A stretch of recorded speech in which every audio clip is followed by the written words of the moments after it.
So hello everyone, welcome to the study hub. तो geography of Jammu and Kashmir हम कर रहे हैं। तो इसके अंदर हमने physiography of Jammu and Kashmir को कर दिया। उसके बाद हमने climate of Jammu and Kashmir को कर दिया। ठीक है। तो इसके बाद हम ड्रेनेज सिस्टम कर रहे हैं। तो ड्रेनेज सिस्टम के अंदर हमने आपका रिवर्स कर दिया। तो आज हम आपके लेक्स जो जम्मू एंड कश्मीर के हैं उन लेक्स को हम स्टार्ट करेंगे। ठीक है। तो सबसे पहले हम ये देखते हैं कि जम्मू एंड कश्मीर के अंदर इंपॉर्टेंट लेक्स कौन कौन सी हैं, उनकी एक लिस्ट देखते हैं ओवरऑल क्या क्या है। ठीक है। तो देखिए, डल लेक है आपकी, काफ़ी ज़्यादा इंपॉर्टेंट लेक है।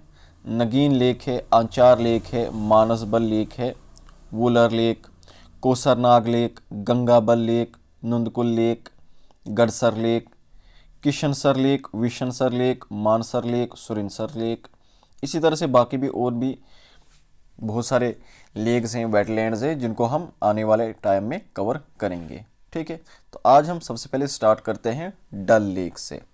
तो डल लेक जो है, इसकी लोकेशन देखते हैं। लोकेशन कहाँ है, ये कहाँ पर है? तो सर, डल लेक आपकी श्रीनगर के अंदर है, at the foot of Zabarwan mountain. अब इसके निकनेम क्या है, इस तरह से भी क्वेश्चन पूछ ली जाती है। सबसे पहले तो इसकी लोकेशन याद होनी चाहिए, किस डिस्ट्रिक्ट के अंदर है, ओके, या फिर वहाँ पर किस पर्टिकुलर जगह के अंदर है। निकनेम क्या, इसे क्राउन ऑफ कश्मीर भी कहा जाता है, या jewel in the ring of Kashmir, या श्रीनगर जेल, या फिर फ्लड लंग ऑफ झीलम, या फिर लेक ऑफ फ्लावर्स भी इसे कहते हैं। सर डब्ल्यू आर लॉरेंस ने इसे लेक पार एक्सलेंस भी कहा है। अब अगर हम इसके सैलेंट फीचर्स की बात करें तो कुछ ऐसे कैरेक्टरिस्टिक जो इसको बाकी लेक से अलग करते हैं, इसके अपने सैलिएंट फीचर्स, वो क्या क्या हैं। इसके बेसिन की अगर बात करें तो देखिए, एक यहाँ पर गगरीबल है, एक लकुट डल है, एक बोट डल है, एक नगीम है। यहाँ पर देख लीजिए, ये मैं इसका मैप आपको दिखाता हूँ। ये देख लीजिए, ये रहा आपका एक बेसिन लकुट डल, दूसरा रहा आपका बोट डल, उसके बाद रहा आपका ये नगीन लेक, और उसके बाद रहा आपका गंगाबल। ठीक है। तो इस तरह से चार बेसिन्स के अंदर इसको डिवाइड किया गया है। और इन्हीं चार बेसिन्स में आपको क्या क्या देखने को मिलता है, यहाँ पर ज़रा ध्यान से देख लीजिए। लकुट डल के साथ आपका शालीमार बाग है, ओके, और यहाँ पर जो है सोनलंक भी है, आइलैंड है, आर्टिफिशियल आइलैंड, जिसे चार चिनार भी कहते हैं। बोट डल के अंदर आपका दूसरा आइलैंड है रूपलंक, इसे भी चार चिनार कहते हैं, ओके। उसके बाद आपका जो गंगाबल है, ओके, तो गंगाबल के साथ आपको चश्मशाही देखने को मिलता है। तो यहाँ पर क्या है, ये फ्लोटिंग गार्डन, जिनको फिमडीज़ कहा जाता है, फ्लोटिंग गार्डन यहाँ पर हैं, वो देखने को मिलते हैं। और साथ ही में इसके यहाँ पर नगीन लेक भी है, ओके। इसके आसपास देख लीजिए क्या क्या है। तो हज़रत बल मास्क जो है इस लेक के साथ है, शालीमार बाग या निशात बाग, चश्मे शाही। तो ये क्या है, यहाँ पर भी आप देख सकते हैं शंकराचार्य टेम्पल भी जो है इसी के सराउंडिंग में है, ओके। तो सबसे ज़्यादा डीप जो है ये कहाँ पर है, ये नगीम नहीं है, नगीन है, ठीक है, इसको एन लिख लेना। तो सबसे ज़्यादा डीप जो है, गहरी कहाँ पर है, वो है नगीन वाले एरिया में, यानी ये वाला जो एरिया है यहाँ पर, इस वाले एरिया में सबसे ज़्यादा डेप्थ इसकी पाई जाती है, ओके। उसके बाद सबसे ज़्यादा शैलो कहाँ पर है, तो गगरीबल वाला हिस्सा जो है वहाँ पर सबसे ज़्यादा शैलो पाई जाती है। शैलोवेस्ट कहाँ पर है, गगरीबल में है। डीपेस्ट कहाँ पर है, नगीन वाले हिस्से में है। अब आइलैंड्स कौन कौन से इसके ऊपर है, तो देखिए रूपलंक है, इसे ये कहाँ पर है, लकुट डल पे। उसके बाद सोनलंक है, ये कहाँ पर है, ये बोट डल पे। और इन दोनों को ही किसने बनाया, सुल्तान जैनुल आबदीन ने। सुल्तान जैनुल आबदीन, जिन्हें अकबर ऑफ कश्मीर भी कहा जाता है, ठीक है, ये मैंने आपको दिखा भी दिया यहाँ पर। ये लकुट डल है आपका, इसके ऊपर कौन सा आइलैंड है, सोनलंक है। बोट डल है, इसके ऊपर कौन सा आइलैंड है, रूपलंक आइलैंड है। और दोनों ही आइलैंड जो है ये किसने बनाए हैं, ये बनवाए हैं आपके सुल्तान जैनुल आबदीन ने। और जो डल गेट है, इसका सोथरन एंड है, यानी सोथ में जहाँ पर ये एंड होती है लेक, वो कौन सा वाला हिस्सा है, तो वो है आपका डल गेट वाला हिस्सा, उसे डल गेट कहा जाता है। ठीक है, हो गई इतनी बात।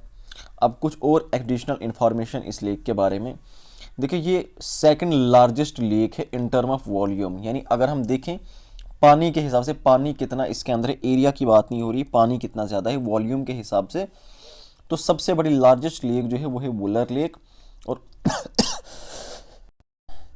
सॉरी, सबसे बड़ी लेक कौन सी है, वो है वुलर लेक। और उसके बाद कौन सी लेक आएगी, आपकी डल लेक आएगी। उसके बाद यहाँ पर फ्लोटिंग गार्डन्स पाए जाते हैं, ओके। तो फ्लोटिंग गार्डन जैसे यहाँ पर मैंने आपको दिखाया, ज़्यादातर गंगा बल वाले एरिया में यहाँ पर आपको फ्लोटिंग गार्डन्स देखने को मिलते हैं। ठीक है, इन फ्लोटिंग गार्डन्स के ऊपर क्या किए जाते हैं, इनके ऊपर जो है वेजिटेशन भी की जाती है। तो फ्लोटिंग गार्डन से लोकली इन्हें क्या बोलते हैं, रण बोलते हैं। साथ ही साथ यहाँ पर फ्लोटिंग एटीएम भी है, फ्लोटिंग पोस्ट ऑफिस है और एक नेहरू पार्क है, यानी फ्लोटिंग पार्क ही है। यहाँ पर आप देख सकते हैं फ्लोटिंग एटीएम है, किसका, एसबीआई का है। ठीक है, तो ये फ्लोटिंग एटीएम है, यहाँ पर फ्लोटिंग, यहाँ पर हाउस बोट्स आपको देखने को मिलती हैं और ये आपका फ्लोटिंग पोस्ट ऑफिस है यहाँ पर। ओके, इसके बाद यहाँ पर जो इसके डल लेक के लगून की अगर मैं बात करूँ, उससे क्या ब्रहरी नंबा कहा जाता है या बाबदेव कहा जाता है, डल लेक के जो लगून बनते हैं।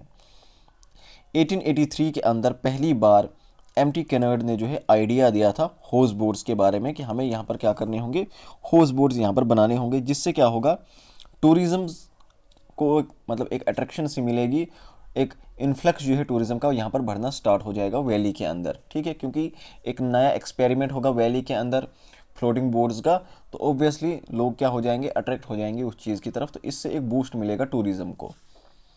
और पहली हाउस बोट की अगर मैं बात करूं, उसका नाम था कश्मीरी प्रिंसेस और इसे डिज़ाइन किया था पंडित नारायण दास जी ने। ओके, मटेरियल कौन सा यूज़ किया जाता है, तो पाइन वुड, जो कि देवदार के जो पेड़ होते हैं उनकी लकड़ी को इस्तेमाल किया जाता है इन बोट्स को बनाने के लिए। ओके, तो प्राइमरी सोर्स ऑफ वाटर की अगर मैं बात करूँ, इस लेक के अंदर पानी कहाँ से आता है, तो तेलबल नाला जो है, तेलबल नाला जो है ये प्राइमरी सोर्स ऑफ वाटर है, और बाकी भी हैं लेकिन मोस्टली जो है तेलबल नाला से इस लेक के अंदर पानी आ जाता है। ओके, उसके बाद एशिया का जो सबसे बड़ा टुलिप गार्डन है, इंदिरा गांधी टुलिप गार्डन, तो ये जो है ये भी डल लेक के साइड पे आपको देखने को मिलेगा। इसके अलावा जो बाकी मुगल गार्डन है, निशात, शालीमार, चश्मे शाही, नसीम बाग, ये भी कहाँ पर, ये डल लेक के ही किनारों पे आपको देखने को मिलेंगे। जैसे यहाँ पर मैंने आपको ऑलरेडी दिखा दिया, यहाँ पर आप देख सकते हैं लकुट डल के साथ में शालीमार बाग है, नीचे निशात बाग है, चश्मे शाही है, साथ ही साथ में हज़रत बल मॉस्क भी यहाँ पर है और शंकराचार्य टेम्पल भी इसी के बैंक्स पे है। ओके, तो द फेमस श्राइन ऑफ हज़रत बल, वो भी कहाँ पर, नियर नसीम बाग, वो भी कहाँ पर है, वो डल के किनारे पर है। कश्मीर यूनिवर्सिटी भी जो है इसी के साथ में देखने को मिलती है हमें। ओके, तो ये किसके बारे में हमने देखा, ये हमने देखा आज आपके डल लेक के बारे में। ओके, और ये मैंने आपको ऑलरेडी दिखा दिया।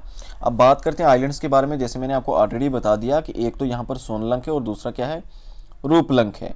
और ये कहाँ कहाँ पर है, बुड डल के ऊपर आपका सोनालंक है, जिसको गोल्ड आइलैंड भी कहते हैं। ओके, सोना से याद रखना, गोल्ड आइलैंड। ओके, और रूपलंक जो है इसे सिल्वर आइलैंड कह लेते हैं। तो सोनालंक अगर आपको याद रहा कि ये गोल्ड आइलैंड है, रूपलंक आपको याद रह जाएगा सिल्वर आइलैंड। ये कहाँ पर है, लकुट डल पर है, और हैज़ 4 चिनार्स एट इट्स कॉर्नर्स। ठीक है, तो इसीलिए इसको क्या कहा जाता है ना, 4 चिनार भी कहा जाता है, 4 चिनारी भी इसे कहते हैं। ओके, तो आई होप आपको ये डल लेक वाली जो पिक्चर है ये क्लियर हुई होगी, इसके अंदर कोई शक नहीं होगा। तो इसके बाद हम नेक्स्ट लेक जो है वो कौन सी लेक है, आपकी नगीन लेक है। तो नगीन लेक जो है अंचार लेक है, और ये नगीन लेक की अगर मैं बात करूँ तो नगीन लेक जो है इसे भी इसी के अंदर हम करते हैं, क्योंकि ये भी क्या है, ये भी इसी का एक पार्ट है। ठीक है, तो कहाँ पर है ये, यहाँ पर मैप में देख लीजिए, ये रही आपकी नगीन लेक। तो डल लेक के साथ ही जुड़ी हुई है, इसलिए इसे भी पढ़ लेते हैं। तो श्रीनगर के अंदर होगी, obviously part of Dal lake है। इसे नगीना भी कहते हैं, यानी ज्वेल इन द रिंग, अंगूठी में जो नगीना लगा होता है। क्या है, माइल्ड यूट्रॉफिक लेक है। तो यूट्रॉफिक लेक आप समझते हैं किसे बोलते हैं, यूट्रॉफिकेशन जो एक प्रोसेस होता है एनवायरनमेंट एंड इकोलॉजी के अंदर आप पढ़ोगे। जब मैं एनवायरनमेंट एंड इकोलॉजी पढ़ाऊंगा यहाँ पर, वहाँ पर मैं इसको अच्छे से क्लियर कर दूंगा। आप ये समझ लीजिए कोई वाटर बॉडी है, तो वाटर बॉडी के अंदर क्या होता है, मान लीजिए हम किसी भी रीज़न की वजह से, मान लो यहाँ पर सीवेज वेस्ट काफ़ी ज़्यादा आ जाता है, कुछ और भी होता है, तो यहाँ पर न्यूट्रन की कंसंट्रेशन काफ़ी ज़्यादा बन जाती है। तो न्यूट्रन की कंसंट्रेशन जब यहाँ पर बन जाती है, तो यहाँ पर एल्गी और बाकी ज़्यादा बैक्टीरिया जो है वो जमा होने शुरू हो जाते हैं, जिसकी वजह से आराम आराम से लेक जो है डेड होना स्टार्ट हो जाती है। ओके, बिल्कुल नीली नीली सब्ज सब्ज पड़ शुरू हो जाती है। तो ये माइल्ड यूट्रॉफिक लेक है, यानी पूरी तरह से यूट्रिफिकेशन नहीं हुई है, लेकिन हो रही है यहाँ पर यूट्रिफिकेशन। तो ये लेक जो है, नगीन लेक जो है, is surrounded by large number of willow and poplar trees. ठीक है, तो इसीलिए इसको क्या कहते हैं, नगीना कहते हैं, क्योंकि लेक बीच में और आसपास इस तरह से पेड़ इसके लगे हुए हैं, तो ऐसा लग रहा है जैसे ये क्या है, एक रिंग की तरह है। Okay, connected to Kaushalsar and Gilsar lake via Nala Amir Khan. तो नाला आमिर खान के ज़रिए जो है कोसलसर और गीलसर लेक इनके बारे में पढ़ेंगे, उनके ज़रिए ये कनेक्टेड है। तो नाला आमिर खान जो है ये इंपॉर्टेंट एक रूट रहता है कनेक्टिविटी का, जो क्या काम करता है, नगीन लेक को कुशलसर और गीलसर के साथ कनेक्ट करता है। इसके बारे में आगे भी हम देखेंगे। और नगीन क्लब जो है यहीं पर है, ठीक है। तो इसके बाद आंचार लेक है और बाकी लेक है, इनके बारे में हम अलग से लेक्चर में पढ़ेंगे, ठीक है। तो ये था डल लेक के बारे में। आई होप आपको समझ आया होगा, इसकी फिजियोग्राफी भी आपको समझ आई होगी, अच्छे से क्लियर हुआ होगा ये सारा कॉन्सेप्ट, ठीक है। तो thank you so much, bye bye, take care.